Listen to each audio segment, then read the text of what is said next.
After a journey marked by heartache, courage, and unexpected grace, Mira stepped into a new chapter. One built not from the ruins of her past, but from the hope she never let go of. Mira and Amon kept their promise to each other. Their love unfolded gently at first, like petals of a flower coaxed open by a patient sun. They spent long afternoons talking about their dreams, fears, and the kind of life they hoped to build, one stitched together not by appearances but by authenticity and shared faith. Amon proposed on a simple, starlit night, kneeling in the very park where they had first truly seen one another. Mira's tears flowed freely as she said yes, her voice trembling with a happiness she once thought she'd lost forever. They married quietly, surrounded by only those who genuinely loved them. No pomp, no heavy expectations, only raw, honest joy. In that small, humble church where Mira had spent so many nights praying, she walked down the aisle carrying not shame or regret, but hope. Love, real love, had rewritten her story. Mira continued working at the small restaurant for a time, clinging to the last pieces of her old, familiar life. It kept her grounded, gave her a sense of normalcy. But not everyone celebrated her new beginning. Whispers followed her like shadows. Old acquaintances who once mocked her now sneered openly at her happiness, unable to bear the sight of her thriving. One evening, her past collided with her present. Her ex-husband, bitter and enraged by news of her marriage, stormed into the restaurant. His words, sharp and cruel, pierced the air, insults, accusations, reminders of the woman she used to be. Mira stood frozen, torn between fear and the urge to defend herself. But before she could utter a word, Amon arrived. His presence, calm yet unyielding, silenced the room. With a quiet authority, he led her away from the wreckage of the confrontation. That night, Amon sat her down. "My love," he said gently, cupping her hands in his, "you don't have to fight battles that God has already won for you. Come home, let's build something new." After some hesitation, Mira agreed.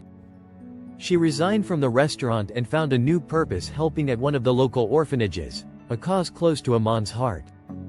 At first, she struggled with the new life. She was not used to being pampered, to living in a home filled with warmth and comfort instead of survival.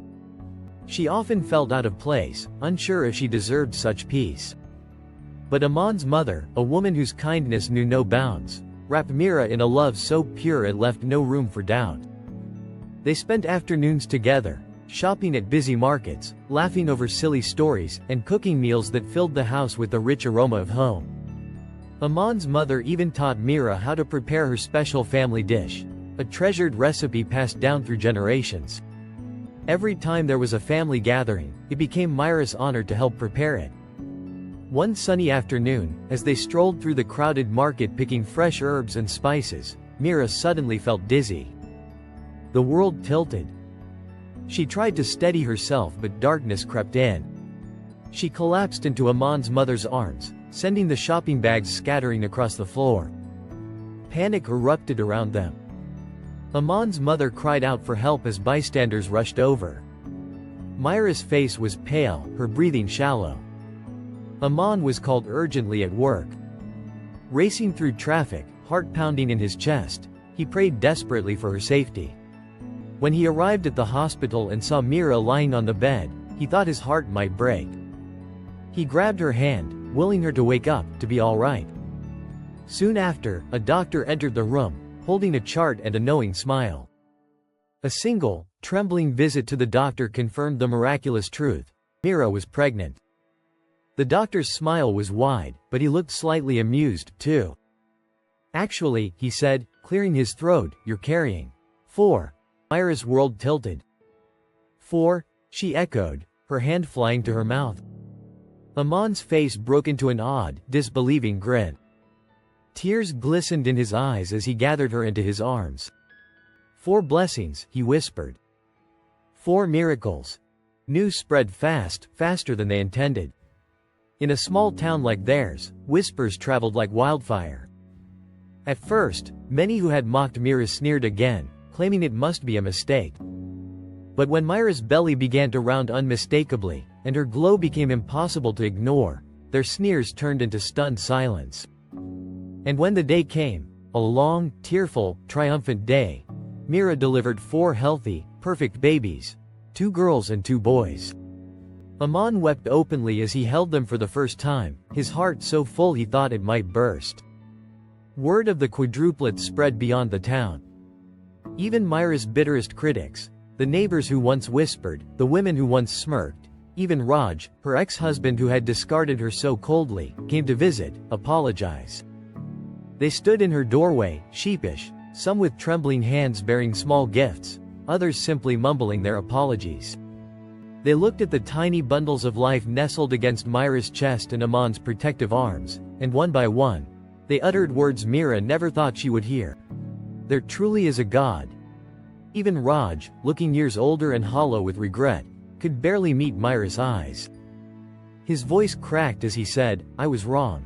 About everything. I see it now. You were always enough, and God never abandoned you." Mira, holding her babies close, simply smiled, a smile full of grace, not bitterness. She had no desire for revenge. Life had already written the most beautiful answer to all the ridicule and cruelty she had endured. Her flat was gone now. She and Aman had built a warm home filled with laughter, messy toys, bottles, and lullabies. Every wall bore photos, not just sunsets, but new beginnings. Their wedding, her rounded belly, the first cries of their babies, sleepy smiles in the early hours of morning.